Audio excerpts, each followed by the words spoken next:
एक राजा थे, ध्यान से सुनना। उनके एक गुरुजी थे। वो गुरुजी नित्य आते थे राजा को प्रणाम करने, और राजा की ही आज्ञा गुरुजी मानते थे। गुरुजी की ही आज्ञा राजा मानता था। गुरुजी कहते इतने बजे भोजन, तो राजा उतने बजे ही भोजन करता। इतने बजे उठना, तो इतने बजे उठता था। यहां जाना तो वहीं जाता। राजा को कहीं जाना भी होता था तो पहले गुरुजी से पूछता था, वहां जाऊं कि नहीं।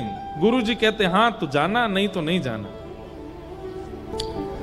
अब गुरुजी का इतना वर्चस्व हो गया कि राजा तो श्वास भी नहीं लेता गुरुजी के बिना। लेकिन वो गुरुजी जब राजभवन में आते थे, सिपाहियों को, सेनापतियों को, मंत्रियों को, महामंत्रियों को, इन लोगों को देखते भी नहीं थे। सीधे राजा के कक्ष में घुसे चले जाते। कभी कभी मंत्री महामंत्री सब प्रणाम करते, बोले गुरुदेव प्रणाम। गुरुजी कहते हैं तुम क्या प्रणाम करो, मेरा सीधा संपर्क राजा से, मंत्री महामंत्री सेनापतियों को मैं क्या, इन लोगों को क्यों इतनी घास दूं। एक दिन राजा के सब सैनिकों ने मिलकर के बातचीत करी। बोले भाई ये गुरुजी बहुत ज्यादा उड़ते नहीं आकाश में, ये सीधे राजा के पास जाते हैं। ठीक है राजा इनको गुरु मानता, पर ये हमारी दंडौत तक नहीं लेते, हमारी जय जय तक नहीं लेते। बोले इन गुरुजी को कुछ तो इनको बताना तो पड़ेगा कि भाई हम भी कोई लोग हैं, हम भी मानव हैं, ये सीधे राजा से संपर्क है तो हम कुछ है ही नहीं। तो सब सैनिकों ने, मंत्री महामंत्री, राजा को छोड़ करके पूरा राजभवन इकट्ठा हो गया। बोले क्या करें। तो सब लोगों ने योजना बनाई कि भाई गुरुजी को मिलने ही मत दो राजा से। दूसरे दिन गुरुजी आए, जैसे ही प्रवेश करने लगे द्वारपालों ने रोक दिया। गुरुजी बोले ए द्वार खोलो, हमको भीतर जाने दो। बोले राजा है नहीं अंदर। बोले राजा है नहीं, हमसे आज्ञा लिए बिना वो कहीं जाते ही नहीं, कहां चले गए। मंत्री महामंत्री सेनापति आदि सब आ गए। बोले अब तो गुरुजी ऐसी बात है कि जब तक आप हमसे बात नहीं करोगे, हमको प्रणाम नहीं करोगे, हम राजा से मिलने नहीं देंगे। गुरुजी हंसने लगे। बोले तुमको पता है इसका दंड क्या मिलेगा तुमको। अगर राजा के पास मैं पहुंच गया, तुम सबको सूली पे चढ़वा दूंगा। मंत्री बोले पहुंचे तो चढ़वाओगे ना, हम पहुंचने ही नहीं देंगे। जाके दिखाओ अंदर कैसे जाओगे। अब गुरुजी जहां से प्रवेश करना चाहे, पूरी सेना अगेंस्ट थी उनकी, बस राजा एकमात्र उनका प्रेमी था। सैनिकों ने, मंत्रियों ने घुसने ही नहीं दिया अंदर उनको। गुरुजी बाहर बैठ गए। बोले मैं यहीं बैठ रहा हूं, कभी तो निकल के आएगा राजा, कब तक नहीं जाने दोगे अंदर।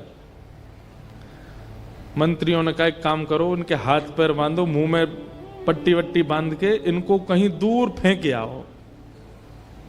राजा से कह देंगे गुरुजी पधार गए, इनसे मिलने ही नहीं देना। गुरुजी बोले तुम लोगों को पता है अगर मैंने राजा को एक बात भी बता दी तुम्हारा क्या होगा। बोले हम पता लगने ही नहीं देंगे राजा को। और सब सैनिकों ने उनके हाथ पैर बांध दिए और मुंह बांध दिया, दूर कहीं जंगल में उनको छोड़ के आ गए। राजा आज सुबह से बैठा था, जल भी नहीं पिया। बोले गुरुजी आगे बोलते हैं तब पीता हूं। मंत्री आदि आए, बोले भगवान, बोले आज हमारे गुरुजी नहीं आए। तो मंत्रियों ने कहा आए थे गुरुदेव, सुबह सुबह जल्दी जल्दी में आए और बोल के गए मेरी एक कथा है, मैं 7 दिन के लिए जा रहा हूं, राजा को बोल देना अपना खाना पानी सब जो भी करता है सब नियम रूप से करे, मैं 7 दिन बाद आके मिलूंगा। राजा बोला ये तो पहली बार हुआ, गुरुजी बिना मुझे से मिले कहीं जाते नहीं। ठीक है, जल्दीबाजी में रहे होंगे। राजा ने पानी भी पी लिया, भोजन भी कर लिया, अपना नियम से रहने लगा। अब कोई निर्णय पर आए तो फिर रुक गए। बोले नहीं गुरुजी आएंगे तब होगा। तो मंत्री बोले नहीं, गुरुजी ये भी कह के गए थे कि 7 दिन के अंदर कोई भी निर्णय लेना हो राजा अपने मन से ले सकते हैं, मेरी आज्ञा है, वो जो लेंगे वो उचित ही होगा। राजा बोले अच्छा गुरुजी ऐसा बोल गए। बोला हाँ। सब विश्वसनीय थे तो मान गए राजा बात। अब 7 दिन पूरे होने वाले थे। राजा का नियम था वो हफ्ते में एक दिन पालकी में या फिर घोड़े पर बैठकर के नगर भ्रमण के लिए जाता था। तो नगर भ्रमण अगले दिन होना था, तो मंत्री महामंत्री बोले भाई कहीं ऐसा नहीं हो कल राजा बाहर निकले और वो ब्राह्मण जिसको हम दूर फेंक के आ गए हैं वो कहीं बीच में आकर के राजा से कहीं मिल ना ले। सब लोग तैनात रहे ना। बोले ठीक है। अब राजा अगले दिन निकले नगर भ्रमण के लिए, तो उनके गुरुजी जो थे वो पहले से एक पीपल पेड़ के ऊपर चढ़े हुए थे, क्योंकि नीचे घूमते तो सैनिक पकड़ के कहीं फेंके आते, इसलिए दुबक के ऊपर बैठे थे। बोले राजा की सवारी जैसी निकलेगी सोई ऊपर से कूद पड़ूंगा और फिर तो राजा को बता ही दूंगा मैं कि मेरे साथ क्या किया इन लोगों ने। लेकिन मंत्री महामंत्री सब तैनात थे, बोले कहीं दिख नहीं जाए, जैसे गुरुजी दिखे उठा के उनको दूर कर देना।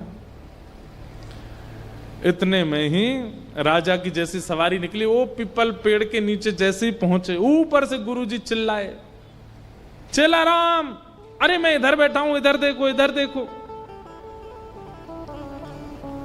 राजा ने जैसे ही ऊपर देखा, बोले गुरुजी आप ऊपर क्यों बैठे? बोले तुम्हारे सब आदि ये सब लोगों ने ऐसा किया वैसा किया। बोले क्या कह रहे हैं? गुरुजी की आवाज नहीं आ रही। मंत्री आके बोला राजन आपको बहुत पीड़ा होती इसलिए हम आपको बता नहीं पाए थे।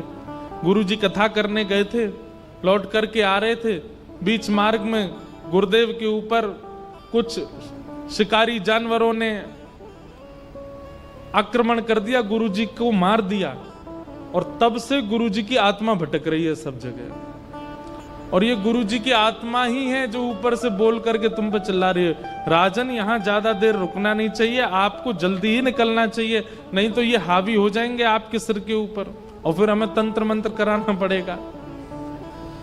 ऊपर से गुरुजी चिल्लाते जा रहे। राजा बोला जल्दी चलो, रथ भगाओ, आगे भगाओ। किसी ने ब्राह्मण को मिलने नहीं दिया। क्या समझ में आई बात? कि भाई कहीं ना कहीं जो ठाकुर जी के इर्द गिर्द रहने वाली जो शक्तियां हैं, ठाकुर जी सर्वशक्तिमान हैं, ठाकुर जी के इर्द गिर्द रहने वाले जो योगिनियां हैं, ठाकुर जी के साथ आप कोई लीला करते हो, आपका कोई व्यवहार होता है, ठाकुर जी को बुरा नहीं लगता, पर कहीं उन शक्ति और उन योगिनियों को आपकी वह व्यवहार नहीं भाया तो उसकी पीड़ा आपको हो सकती है। इसलिए ठाकुर जी ने यह नियम किया कि भाई ब्रजवासियों को एक बार तो पूजन वंदन करवा लूं मैं अपना। ये तो मुझे सखा मानते हैं, लाला मानते हैं, सब प्रकार की लीला कृपा करते हैं, लेकिन मुझे देव मान करके एक बार मेरी पूजा कर लें तो इनके जो भी दोष होंगे वो दोष नहीं है, प्रेम है। पर ये देवता क्या जाने प्रेम क्या होता है, ये तो दोष ही समझेंगे, वो दोष सारे नष्ट हो जाएंगे। इसलिए हम कहते हैं ठाकुर जी से जो भी संबंध मानिए उस संबंध में यह भी व्यवस्थित रखिएगा कि आपका संबंध परमात्मा से है। तो कहीं हम इतने ज्यादा स्थिति में ना आ जाएं कि मर्यादा भूल जाएं। मर्यादा तो रखनी। कई लोग संबंध के चक्कर में मर्यादा भूल जाते हैं ठाकुर जी के प्रति, वो मर्यादाओं का ध्यान रखना है।